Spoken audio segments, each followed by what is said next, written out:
Oh man, wonderful. I think the kids are going out. That's right. If they the kids can go, yeah. Wonderful. I don't know whether you did this last week, whether they're here, but I'd like to welcome Mr. and Mrs. Connell, who have recently got married. Stand up and give them a wave. Give the people a wave. Wonderful. Good to see you. And if there's any left, on a totally different note, we have a whole heap of courgettes, giant courgettes. They're like from Promised Land courgettes from our allotment in the lounge. Just help yourself if that's. Can somebody grab the thing for me? Thank you. Amen. Amen. Now I want to share some stuff today which will possibly be this week, maybe move on to next week, may take some time with this, could be the most significant message you've heard as a Christian. And could be. I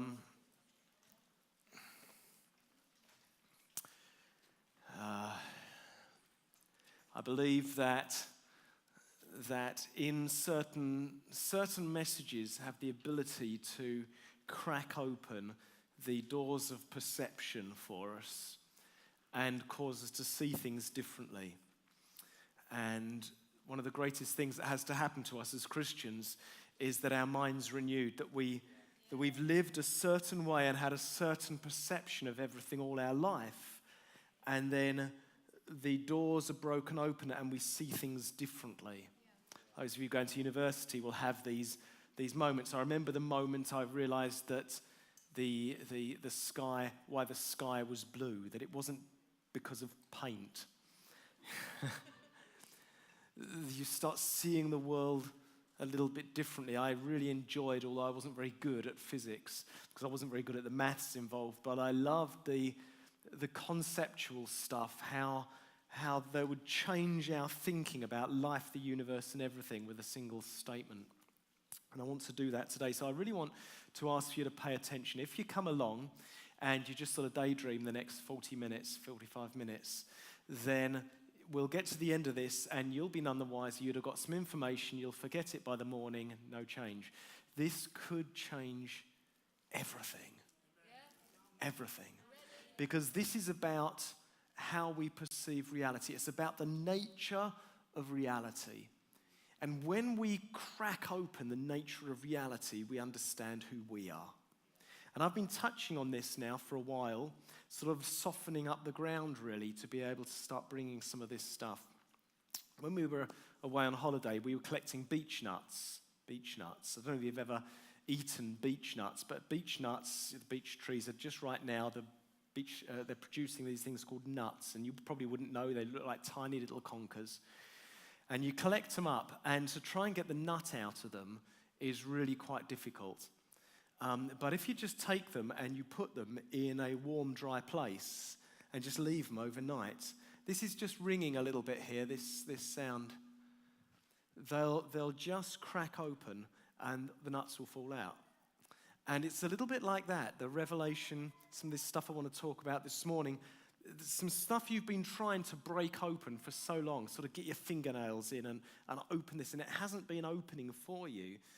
Just in this environment, my prayer is that those doors of perception will be just cracked open enough for you to see that which is within sight. And so we're talking about a subject which has a rather oblique, rather difficult phrase to talk about. We're talking about the way of compassion. This is from my little book.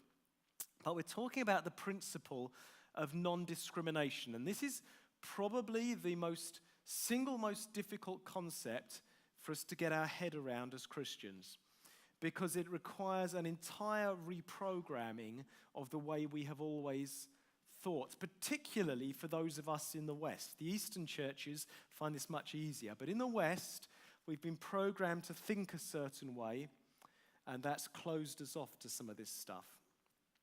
So if we can put up the whole of the principle, and we'll see it, and it says, conscious of my deep connection with all of creation, and that everything I have is a gift of grace. I seek a heart free from discrimination, judgmental attitudes, and personal opinions. As a follower of the way of compassion, I sow my heart with seeds of acceptance, forgiveness, grace, and mercy. Now, as we read that, it's fairly straightforward, isn't it? It's saying, don't be a racist, sexist bigot. But what we want to do is scratch below the surface. And most of these principles can be read on two levels. Like the teachings of Jesus, they were nice little stories with obvious messages. And if you just scratched below the surface, they unearthed something about the nature of reality, or they demanded you to change your perception of reality in order to see the world differently. Jesus' messages were all about seeing the world differently. He says, it's been said, but now I say. You've heard it done this, but I tell you this. And sometimes Jesus' messages, sometimes he'd even contradict himself, because the purpose was not to give us a logical, systematic theology, but to break through those doors, those barriers to perception, which will enable us to capture something new. Why is this so important with compassion? Well, compassion begins with deep revelation. You can't talk yourself into being compassionate. The deeper your revelation of the unity of things, and this is why we call it non-discrimination, the deeper your revelation of the unity of all things, the stronger will be your compassion for all creation, for everything that God's done. The more you see it as one. In other words, you might like to put it this way: the closer you realize somebody is related to you, the more understanding you have for them, right? To have a heart free from discrimination is more than just society programming, us being reprogrammed by education systems, because it has to be more than something up here. Otherwise, all you have is political correctness. Political correctness is the bastard child of what I'm talking about. It's not the true child, okay? The true child comes when there's a turning in the understanding of our heart. Let's go to Galatians 3.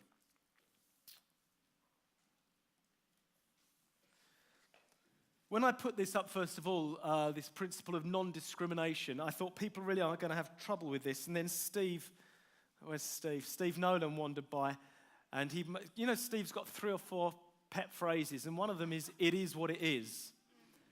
So if you want a slightly less academic title for this message, it's, "It is what it is." So we're in Galatians, and the first thing I want to talk about is the delusion of multiplicity. Now, I've touched on this a little bit before. The delusion of multiplicity. Galatians 3, verse 27. You say, "Man, Tom, this is so complex already. This is deep. I've got to think about this. Can't you just stand there and huff and puff and shout Jesus and we all go, ooh, yeah, ha, ha." Yeah, that's not going to change your life. Listen to this. Galatians 3:27. Verse 26, rather. "For in Christ Jesus, you are all," not for having accepted Christ, but in Christ Jesus, "you are all sons of God through faith. For as many of you as were baptized into Christ," that's not talking about water baptism. "As many as you were baptized into Christ," this is this deep spiritual work, "you have put on Christ." So you've baptized into him, you've put him on, and there is neither Jew nor Greek, there is neither slave nor free, there is neither male nor female, for you are all, or you have all found your ultimate unity. You are all one in Christ Jesus. And if you are Christ's, then you are Abraham's offspring, heirs according to the promise. It's verse 28 I want us to come down on. And Paul, he notices three things here: Jew and Greek, slave free, male or female. But we could add a lot of different things to that. We could talk about black and white. We could talk about old and young.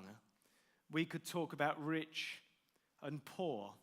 We could talk about smart, not so smart. We could talk about artistic, and we could talk about not artistic. We could talk about all these different polar opposites that we label and categorize the entire universe into: sentient, non-sentient, black, brown, green, alive, dead, rock, tree. Our lives are about this categorization, and that's very helpful for us in negotiating through life. So somebody could say, "Do you know Tom?" And they say, "Well, I don't know." And they could say, "Well, he's fairly old." Or he's fairly young, whichever you want. But it's a way of helping us navigate through life. But it's not ultimate truth. We need to understand this. We find this throughout the teachings of Jesus again and again. And particularly in the Old Testament, there is conventional truth which helps us navigate through life, and then there is ultimate truth. So what Paul is not saying here that now instead of girls wearing certain clothes, guys wearing certain clothes, there is no such thing as male or female. No, he's saying conventionally, because in other ways he talks about conventionally, those differences are still there. You can't be a girl just because you say, "I'm going to tick that box," right?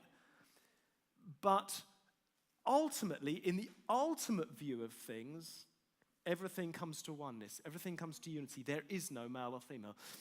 There is no essential difference between me and Joe. Spiritually speaking, there is no essential difference. There's no essential difference between me and Jackie. There's no essential difference.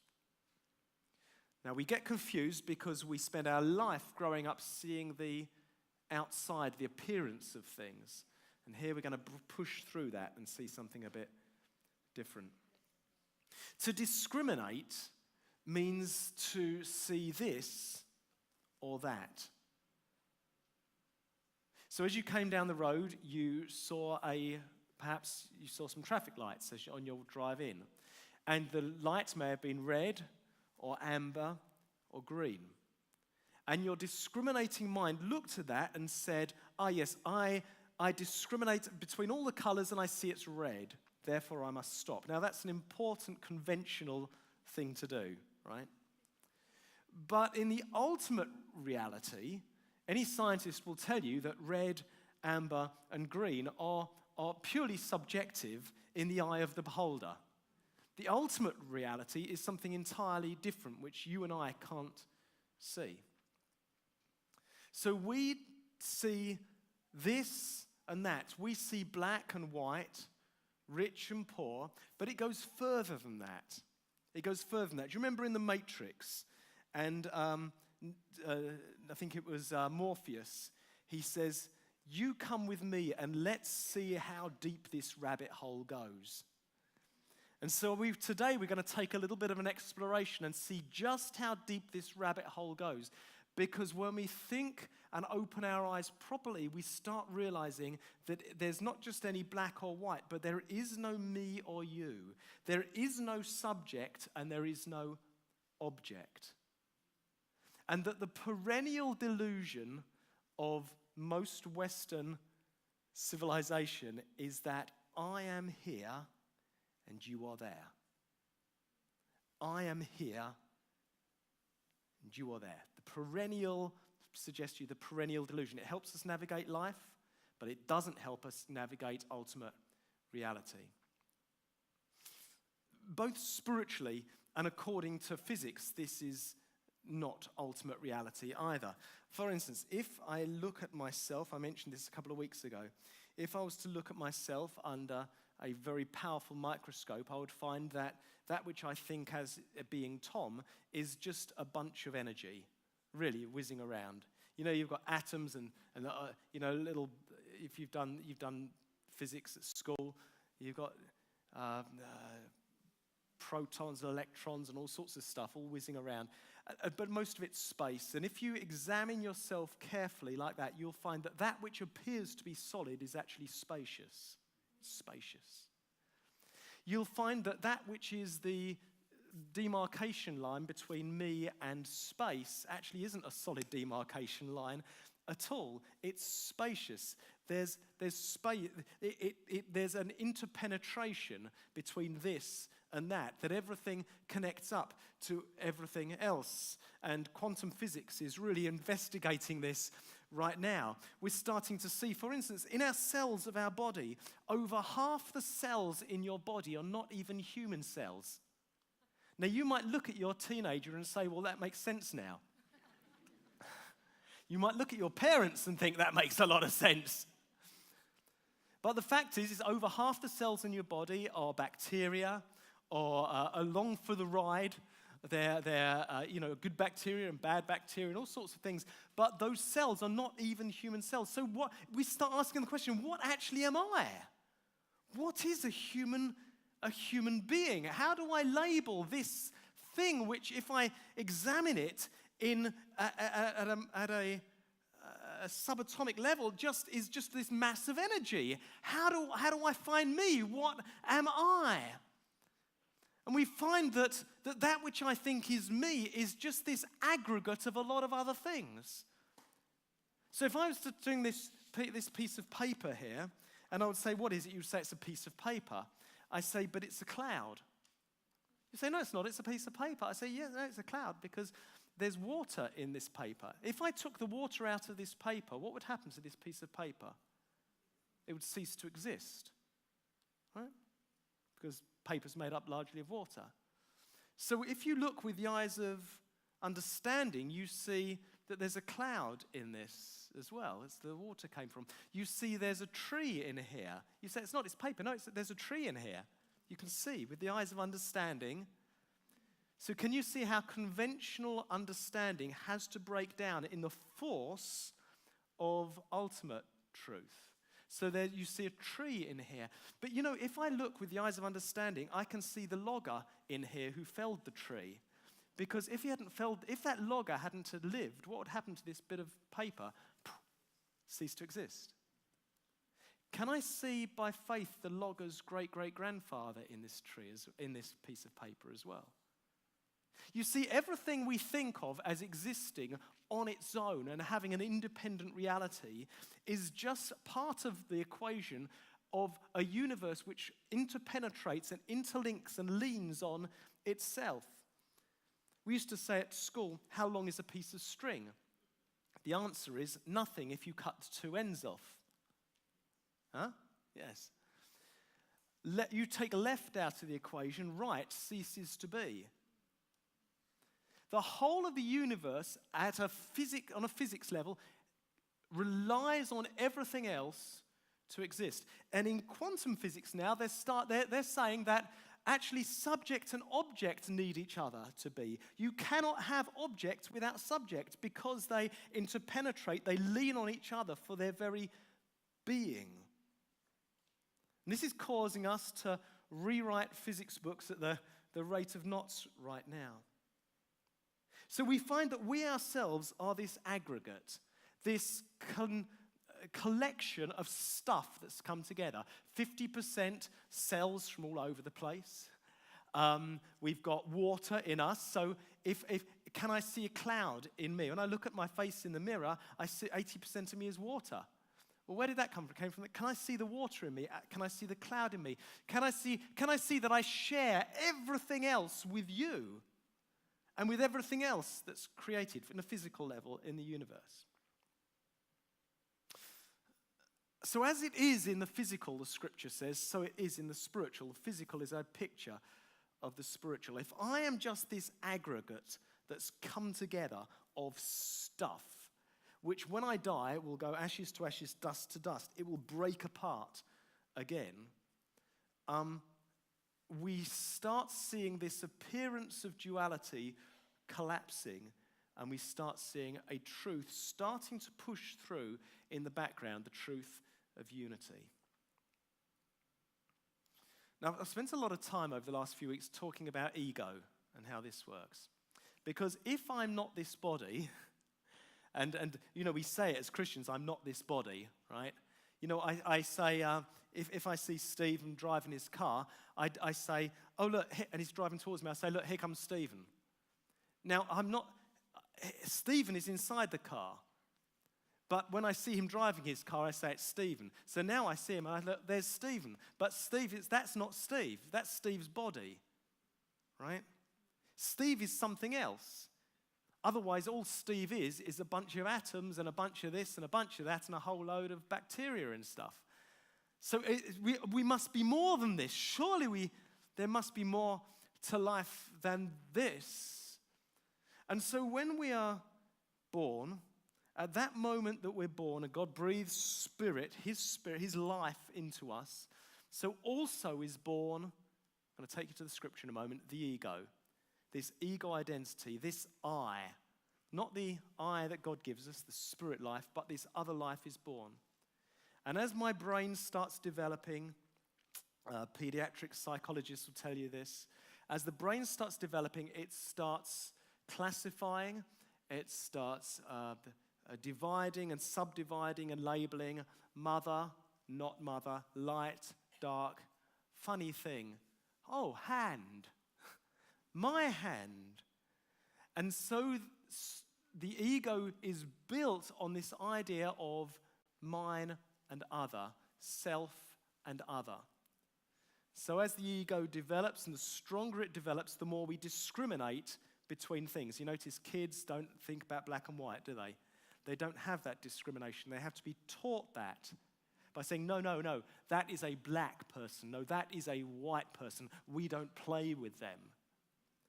But we have to teach it because the original self, the true self, is non-discriminatory. It has no sense of discrimination. It comes from unity and it sees unity in all things.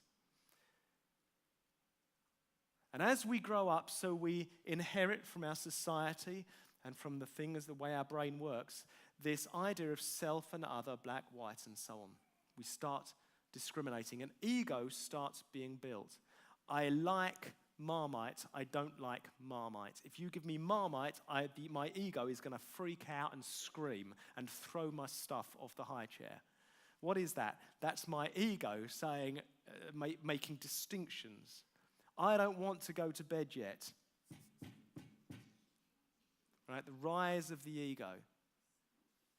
Now, we've got real problems in the West because most Western pediatric psychology is based on the principle that the most important thing to do for a child is to develop their ego. And that leaves us with huge problems, and we're discovering this in the West. The rise of the rampant self, which is tearing our society apart. Let's go to Genesis. You may have to listen to this message a few times to get this, but if you only get one message this year, get this one.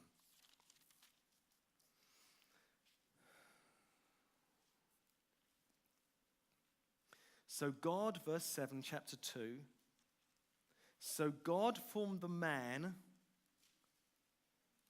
from the dust of the ground. So the dust is just an aggregate of all the stuff, the compounds, the elements, the liquids and solids that make up your body.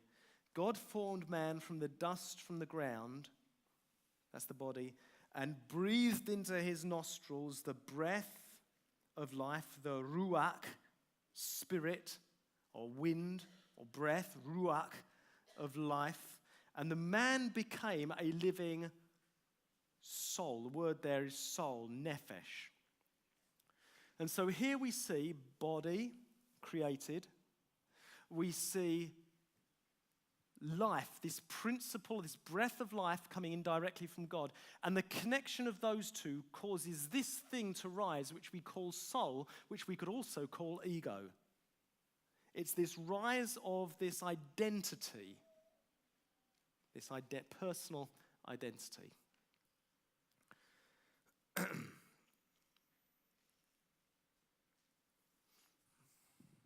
Let me give you another illustration of this, how this works.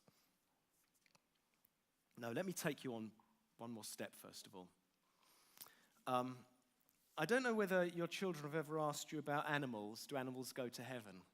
You ever asked that? I'm not going to answer that question. But I am going to show you this. If you go to Genesis 7,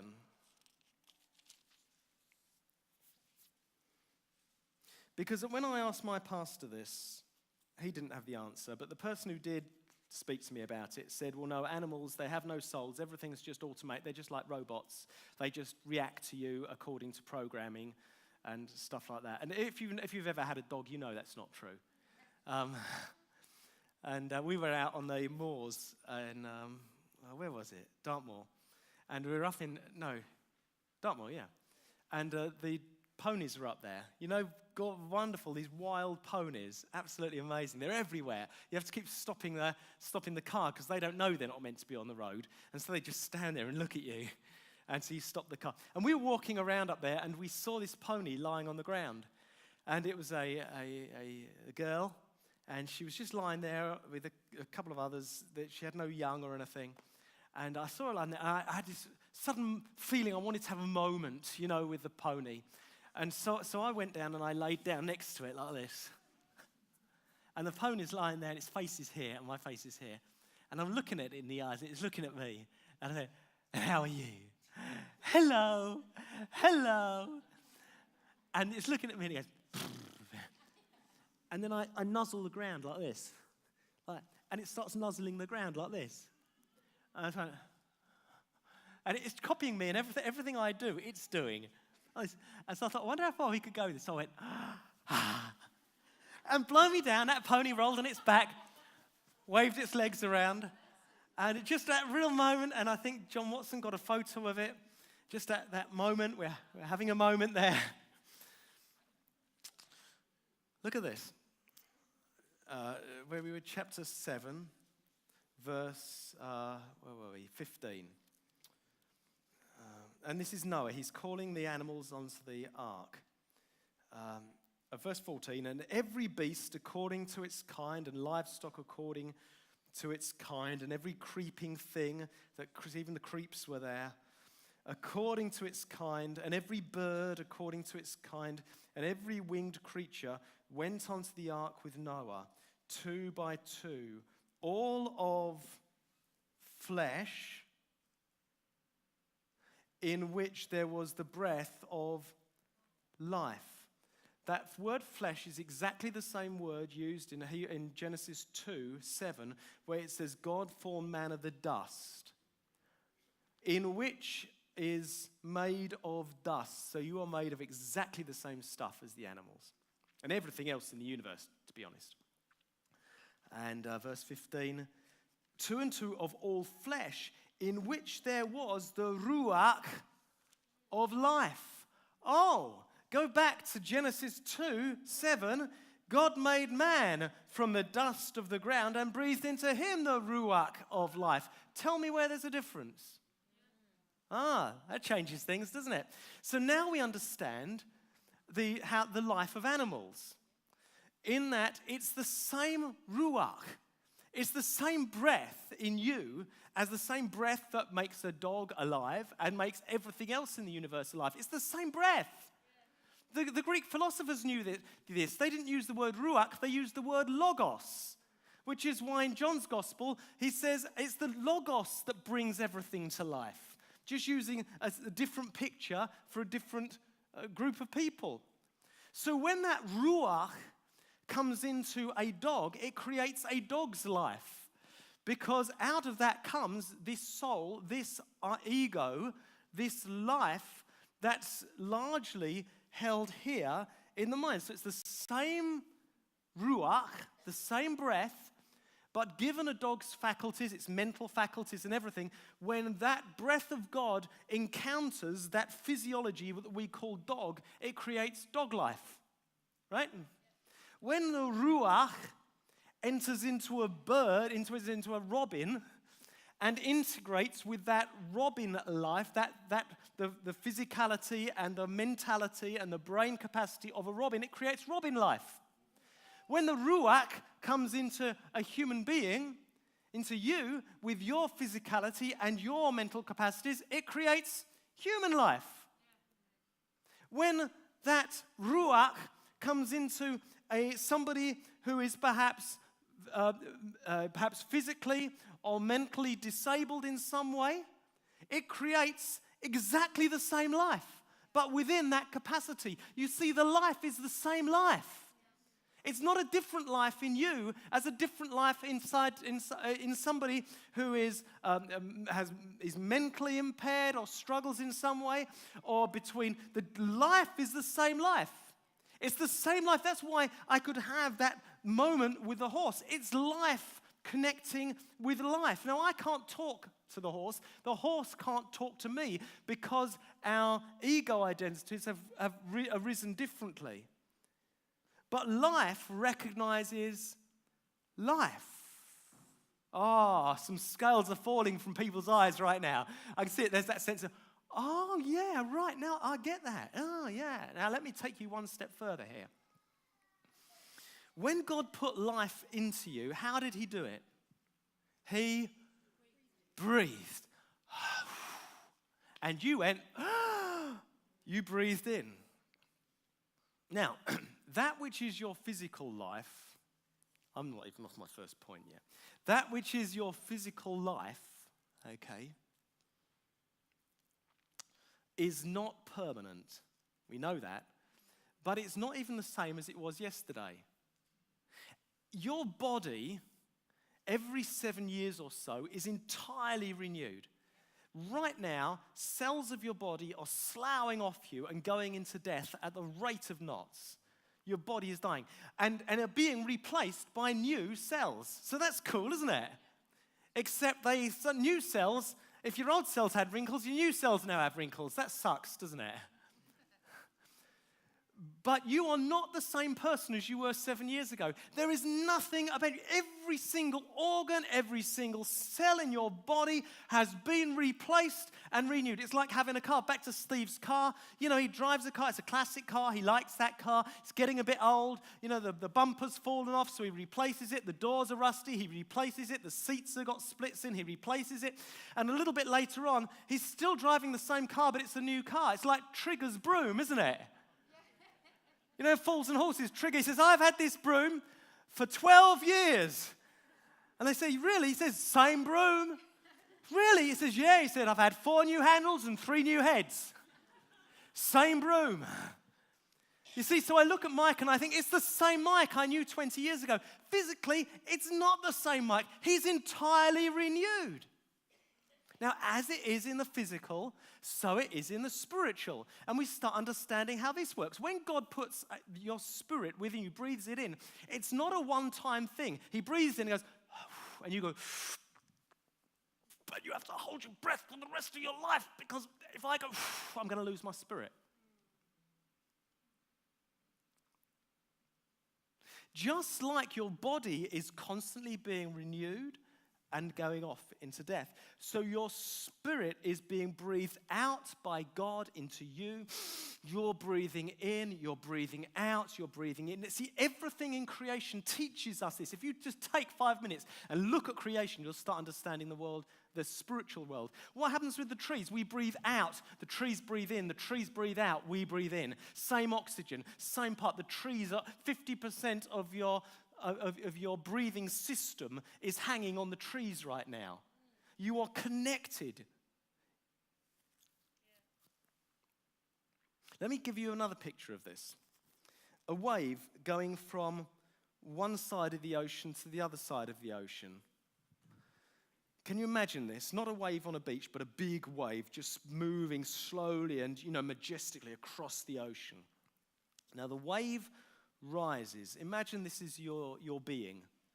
God's breath. You have come from God and you're born and you're a little wave.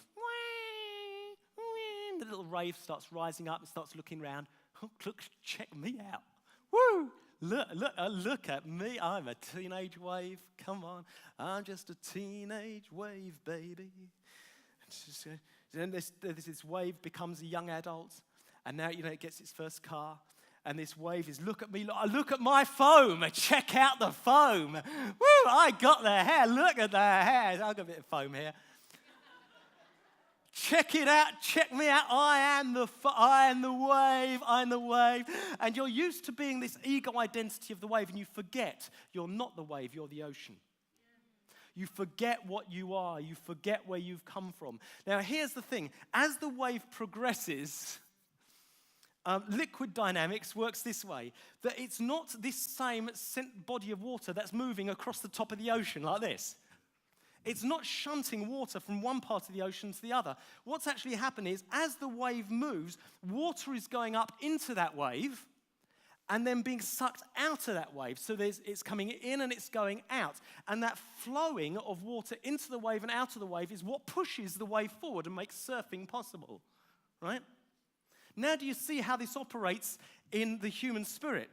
God hasn't stopped breathing into you. You don't have to hold your breath. The Ruach of God is constantly, this is why Scripture says, I'm being renewed day by day. It's flowing into me. And it's that which is old is flowing out of me. New every morning are the graces of God. New every morning is the breath of God in my lungs. I wake up, I take a breath of air, and God's designed that to remind us that every morning I take a breath of spirit.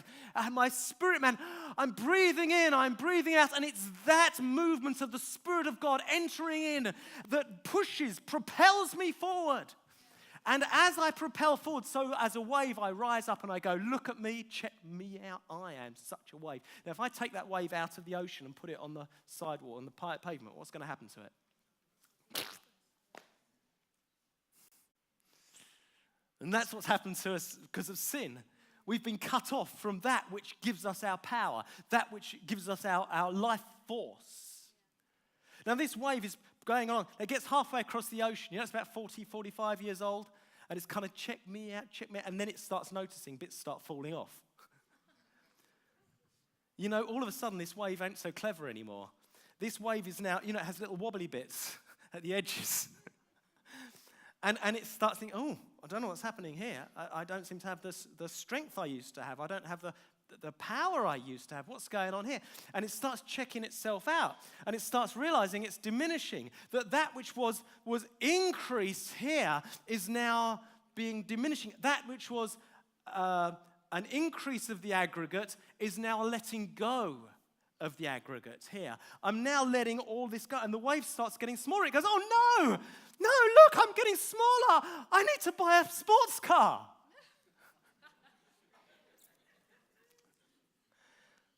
And it does all these things, and nothing helps. And then the other waves up here start saying, check that old wave up there. It knows nothing. Redundant. And this wave now, it starts, who am I? What am I? I knew what I was when I was this great ego identity, but now I don't know because I see that everything I thought I was, I'm not. Everything I thought I was, I'm not. What am I? And hopefully it starts looking inside and starts realizing, actually, I'm not that ego identity. I'm not that body. I'm not that identity I thought I was. I'm something different to that. I'm not sure. Where does my life force come from? I'm part of this ocean. And it starts getting the revelation of unity. But only as its ego identity starts slipping away. And this is why this revelation tends to be easier as you get older. It's part of the way God's designed us to bring truth to us, so that as I get older, that which I've gained and put together in the first half of my life now starts getting stripped away from me. And it's the grace of God that does that, because death is ultimately us letting go. It's the final, as the wave slips back into the ocean whence it came, and the ego identity dissolves into all that is God, where it came from. All our great poets talk about this. All our great hymn writers talk about this. And so as we come to that, you know, we don't want to be at that point of death saying, no, I'm not going to go gentle into that good night, rage against the dying light. No, it's like everything has been gradually stripped away, but it's okay. It's okay, because I realize I'm not that ego identity. I am this. I'm ocean. And I let go.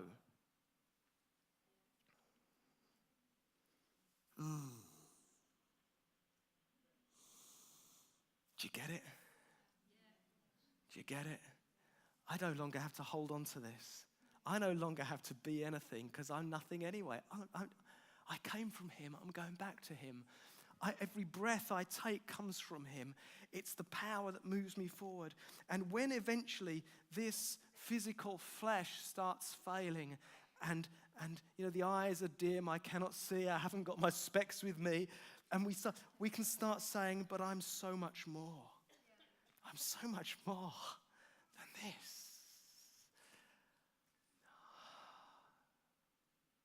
The further you travel from the source in your thinking, the more fragmented your reality appears.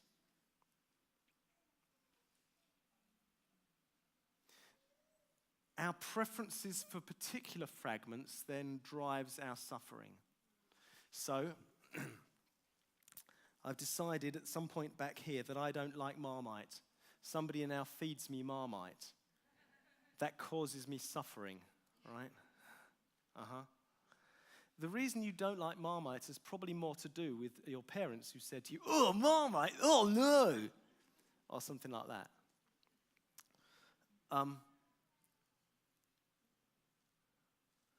So my suffering arises from my preferences, from my desires. If I have no desire, I don't mind whether it's Marmite, I don't care. I don't care white chocolate, black chocolate, dark chocolate, I don't care. I don't suffer. But if I'm craving chocolate and somebody gives me dark chocolate and I only like white chocolate, now I'm suffering. You know, you've wanted this chocolate, you've been waiting for this chocolate. You're driving down the motor, I just want a bar of chocolate. Isn't it funny how you were fine? You were as happy and as dandy as could be. And you're driving down the road and then you think, you know, I could really do with some chocolate. And at the moment desire arises, now you're suffering. Because I want that chocolate. I want that chocolate. I want that chocolate. I just have to have chocolate. And you pull in at the service station, you get out, and you go to the chocolate counter, and all they've got is dark chocolate, and you like white chocolate. And now your suffering is, now you're angry. Now you're hooting the person in front of you. Get out my way. I need to get to the next service station. I need my chocolate. You see, and the suffering that's arisen because of our discrimination, because of our preferences. And that drives those. And then we inflict suffering on the fragments we have an aversion to. I don't like this other wave. I don't like the look of that wave. Because now I see difference between me and thee. Now I don't see that actually we have the same essential nature. We are made of the same physical stuff. Our whole lives interpenetrate each other. And actually we all come out of the same source. Instead of seeing that, now I see you are different to me. And I start suffering, and you start suffering. And it's a symptom of the perennial delusion that I am here and you are there. See, discrimination, as soon as we start discriminating, it leads to attachment, and attachment leads to suffering. I'm discriminating between milk chocolate and dark chocolate. As soon as that discrimination arises, to the degree that that discrimination is strong, I will suffer if I can't get what I want. Right? Okay, you got that?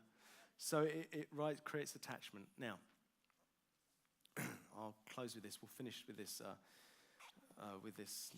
next week. Let's go to Ephesians 4:6. You're going to need to listen to both of these. If there's this delusion of multiplicity, then there's a revelation of unity. And now we're going to start digging just a little bit deeper. I'm just going to leave you some ideas here.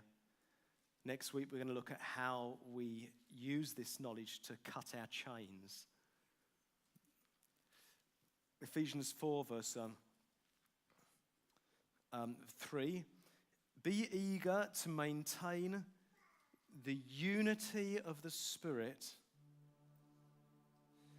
in the bond of peace.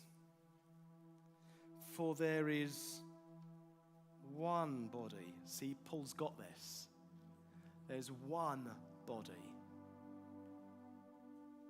And there is one Spirit. So there's not lots of spirits in here. There's one spirit, right? One ocean.